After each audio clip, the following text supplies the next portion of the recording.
ನಿನ್ನೆ ಅರಳ್ಳಿ ಸೊಸೈಟಿ ರೇಷ್ಮೆ ಬೆಳೆಗಾರರ ಸಂಘದ ಅಧ್ಯಕ್ಷರು ರಾಜೀನಾಮೆ ನೀಡಿದರು.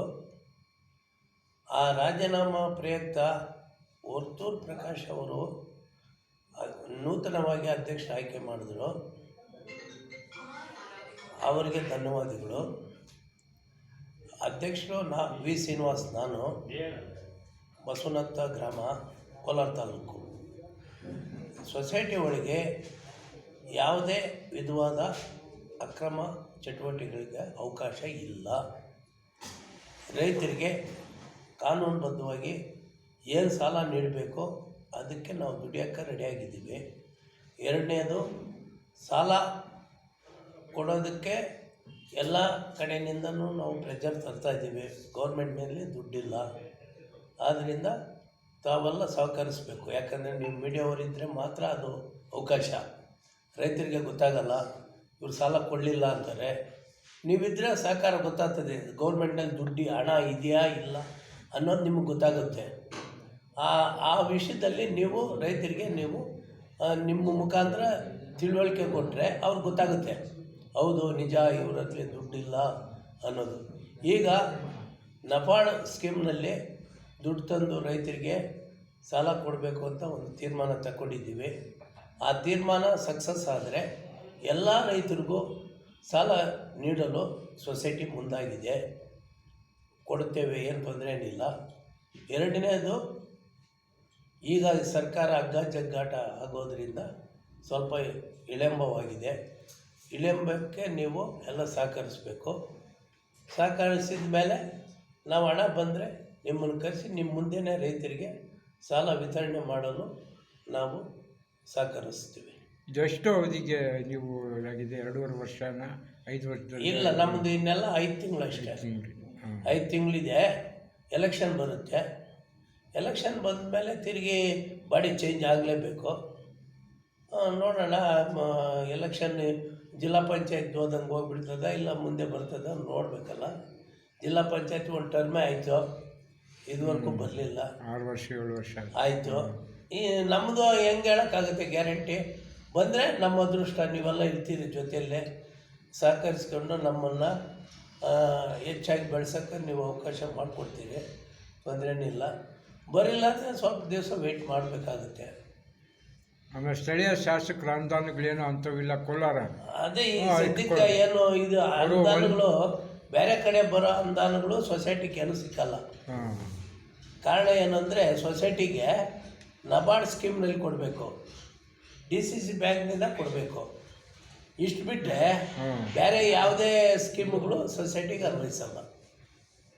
ಸರ್ಕಾರದಿಂದ ಇದು ಅನುದಾನಗಳು ಸೌಲಭ್ಯಗಳು ರೈತರಿಗೆ ಬಂದಿದ್ದು ಏನು ಅನುದಾನ ಬರ್ತದೆ, ನಾವು ಇಮಿಡಿಯೇಟಾಗಿ ಅದನ್ನು ಕ್ರಮ ತಗೊಂಡು ಇಮಿಡಿಯೇಟಾಗಿ ರೈತರಿಗೆ ಕೊಡೋಕ್ಕೆ ನಾವು ಎಲ್ಲ ವ್ಯವಸ್ಥೆ ಮಾಡ್ತೀವಿ, ಏನು ತೊಂದರೆ ಏನಿಲ್ಲ. ಈ ಸದ್ಯಕ್ಕೆ ಹಣ ಸ್ವಲ್ಪ ಅಭಾವ ಇರೋದರಿಂದ ಮುಂದೆ ಬರ್ಬೋದು. ಬಂದಾಗ ರೈತರಿಗೆ ನಾವು ಸಹಾಯ ಮಾಡಲೇಬೇಕಾಗುತ್ತೆ. ಆಮೇಲೆ ಶಿವಶಕ್ತಿ ಸಂಘಗಳು ಕೆಲವರೆಲ್ಲ ಬರ್ದಿದ್ದು ಕೋಪ ಮಾಡಿಕೊಂಡು ಕೆಲವರು ವಾಪಸ್ ತಗೊಂಡಿದ್ದಾರೆ. ಇನ್ನೂ ಕೆಲವರು ಇದ್ದಾರೆ, ಇನ್ನೂ ಕೆಲವ್ರದ್ದೆಲ್ಲ ಡಿಪಾಸಿಟ್ ಇಲ್ಲೇ ಇದೆ. ಈಗ ನಾಳೆ ಎಲೆಕ್ಷನ್ಗೆ ಇವಾಗ ಮೊದಲು 500 ರೂಪಾಯಿ ನಾವು ಸೇರ್ ಅಮೌಂಟ್ ತಗೊಳ್ತಾಯಿದ್ವಿ, ಇವಾಗ 1000 ರೂಪಾಯಿ ಮಾಡಿದ್ದಾರೆ. 1000 ರೂಪಾಯಿ ಮಾಡಿಬಿಟ್ರೆ ಅದರಲ್ಲಿ ಎಷ್ಟು ಬರ್ತದೆ ನೋಡಿ, ಅದು ರೈತರಿಗೆ ಅನುಕೂಲ ಆಗಂಗಿದ್ರೆ ಇಲ್ಲೇನು ಡಿಪಾಸಿಟ್ ಏನಿಲ್ಲ. ರೈತರಿಗೆ ಸಾಲ ಕೊಡೋ ಅವಕಾಶ ಬಿದ್ದರೆ ಅದು ಆ ಶೇರ್ ಅಮೌಂಟ್ನಲ್ಲಿ ಕೊಡ್ತೀವಿ. ಹಿಂದೆ ಕೊಟ್ಟಿರೋ ಸಾಲ ವಸೂಲಿ ಆಗ್ತಾ ಇದೆಯಾ? ಹಿಂದೆ ಕೊಟ್ಟಿರೋದೆಲ್ಲ 90% ಆಗಿದೆ, ಇನ್ನು 20% ಇದೆ. ಆ 20% ಈಗ ಎಲೆಕ್ಷನ್ ಆದಮೇಲೆ ಕೊಡ್ತೀವಿ ಅಂತ ರೈತರು ನಮ್ಗೆ ಆಶ್ವಾಸನೆ ಕೊಡ್ತಾ ಇದ್ದಾರೆ. ಆದಷ್ಟು ನಾವು ಹೋಗ್ತೀವಿ ರೈತರ ಹತ್ರ, ಹೋಗಿ ನಾವು ಸಾಲ ವಸೂಲಿ ಮಾಡೋಕ್ಕೆ ಟ್ರೈ ಮಾಡ್ತಾ ಇದ್ದೀವಿ. ನಬಾರ್ಡ್ಗೆ ಅರ್ಜಿ ಇದು ಮಾಡಿದ್ದೀರಾ, ಮನವಿ ಮಾಡ್ಕೊಂಡಿದ್ದೀರಾ? ಮಾಡಿದ್ದೀವಿ. ಎಷ್ಟು ಅಮೌಂಟಿಗೆ? ನಾವು ಈಗ ಮೊನ್ನೆ 40 ಲಕ್ಷ ಬ್ಯಾಲೆನ್ಸ್ ಇದೆ ನಮ್ಮ ಸೊಸೈಟಿದು. ಅವ್ರು ಏನು ಹೇಳಿದ್ರು ಅಂದರೆ 40 ಲಕ್ಷ ನೀವು ಡಿಪಾಸಿಟ್ ಮಾಡಿ, ಆಮೇಲೆ ಸರ್ಕಾರ ಏನು ತೀರ್ಮಾನ ತಗೊಳ್ತದೋ ಆ ತೀರ್ಮಾನಕ್ಕೆ ನಾವು ಬದ್ಧರಾಗಿರ್ತೀವಿ ಅಂತ ನಬಾರ್ಡ್ ಸ್ಕೀಮ್ನವರು ಹೇಳಿದ್ದಾರೆ. ಈಗ 40 ಲಕ್ಷ ನಾವು ಕಟ್ಟಬೇಕಲ್ಲಿ, ಬಾಕಿ ಇದ್ದೀವಿ ನಾವು. ಅದು ಕಟ್ಬಿಟ್ರೆ ಅವ್ರು ಕ್ರಮ ತಗೊಳ್ತಾರೆ. ಅವಾಗ ಎಷ್ಟು ಕೊಡ್ತಾರೆ ಅಂತ ಗೊತ್ತಾಗುತ್ತೆ. ಯಾಕೆ ಅದು ಬ್ಯಾಲೆನ್ಸ್ ಯಾಕೆ ಇದು ಔಟ್ಸೋರ್ಸ್ ಆಗಿದೆಯಾ, ಸಾಲ ವಸೂಲಿ ಆಗಿಲ್ಲ ಅಂತನಾ? 70% ಆಗಿದೆ, ಕಟ್ಬಿಟ್ಟಿದ್ದೀವಿ. ಇನ್ನು 20% ರೈತರ ಕಡೆ ಇದೆ. ಅವ್ರು ಏನು ಹೇಳ್ತಾರೆ, ರೈತರು ನಮಗೆ ಸಾಲ ಕೊಡಿ ಅಂತಾರೆ. ಇದು ವಸೂಲಿ ಆಗಬೇಕು ಅಂತ ನಾವು ಪೆಂಡಿಂಗ್ ಇಟ್ಕೊಂಡಿದ್ದೀವಿ. ಇದು ಏನನ್ನ 40,000 ಇವಾಗ ವಸೂಲಿ ಆಗಿಬಿಡ್ತೀವಿ ಅಂತ ಇಟ್ಕೊಳ್ಳಿ. ಆ ಹಣ ಕಟ್ಬಿಟ್ಟು ನಾವು 40 ಲಕ್ಷ 40 ವಸೂಲಿ ಮಾಡಿಬಿಟ್ಟು ಅದು ನಾವು ಕ್ಲೇಮ್ ಮಾಡಿಬಿಟ್ರೆ ಆಮೇಲೆ ಏನು ಕ್ರಮ ತಗೊಳ್ಬೇಕು ಅನ್ನೋದನ್ನು ಮುಂದೆ ವಸೂಲಿಗೆ ಏನು ಕ್ರಮ ತಗೊಂಡಿದ್ದೀರಾ? ನಾವೇ ಹೋಗ್ತೀವಿ, ಹಳ್ಳಿಗೆ ಹೋಗ್ತೀವಿ, ರೈತರ ಹತ್ರ ಅವ್ರನ್ನ ಸಂಪರ್ಕ ಮಾಡ್ತೀವಿ.